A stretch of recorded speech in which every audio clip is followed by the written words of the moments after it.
மன்னார்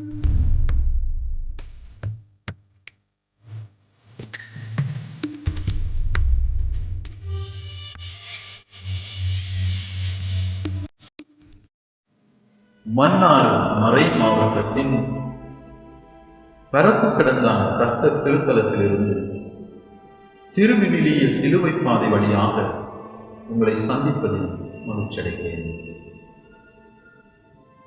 கல்வாரி பாதையில் நிலை 14 ஜேசுவும் கல்லறை. மத்தேயு நற்செய்தி அதிகாரம் 27 இறை வார்த்தைகள் 57 முதல் 60 முடிய. மாலை வேளையானது அரிமத்தியா ஊரை சேர்ந்த யோசேப்பு என்னும் பெயர் கொண்ட செல்வர் ஒருவர் அங்கே வந்தார். அவரும் இயேசுவுக்கு சீடராய் இருந்தார். அவர் பிலாத்திடம் போய் இயேசுவின் உடலை கேட்டார்.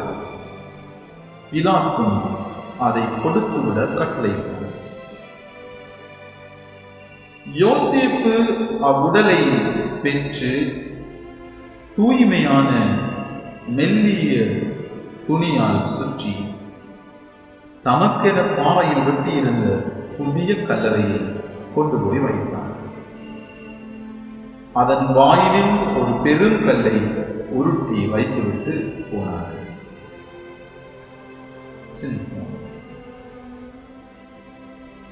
கிறிஸ்து இயேசுவிலே பிரியமான சகோதர சகோதரர்களே,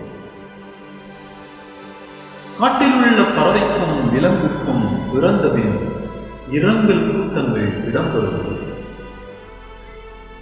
அவருடைய இறப்பின் பிற்பாடு அவர்களுக்கு அடக்கச் சடங்குகள் கூட அரங்கேறுவதில்லை.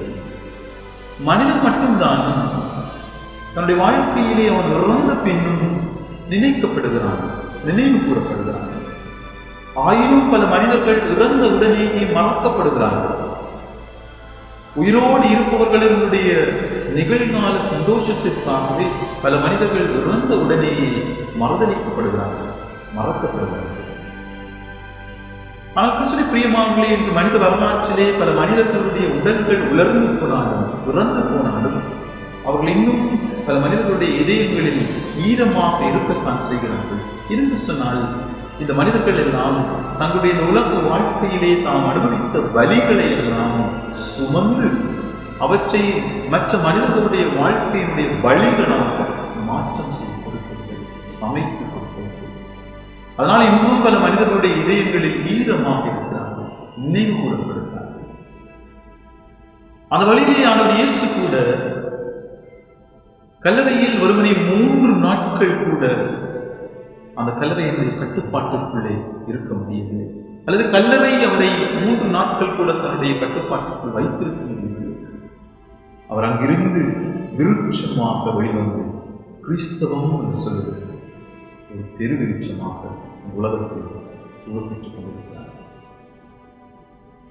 இது நம்முடைய வாழ்க்கையிலே துன்பங்களும் துயரங்களும் நம்மை அணுகி வருகிற பொழுது, பலவிதமான கஷ்டங்கள் துயரங்களில் நம்முடைய வாழ்க்கையை தடை பண்ணுகிற பொழுது நாம் வளர்ந்து போகிறோமா? கல்லறைக்குள் முடங்கி போகிற மனிதர்களாக நாம் விடிவு ஒன்று உண்டு என்ற முடிவோடு இங்கே வாழ்வதற்கு அன்பே உருவான இறைவா, என்னுடைய வாழ்வின் உயரிய நேரிய லட்சியத்தோடு நான் வாழவும் அதற்கு எதிர்ப்படும் தடை கற்களை தகர்த்தெறியவும் எனக்கு வரம். ஜேசப்பா, எங்களுக்காக எதையும் வைத்துக் கொள்ளாமல் பிறருடன் பகிர்ந்து வாழும் மனதை தாங்க. ஆமென்.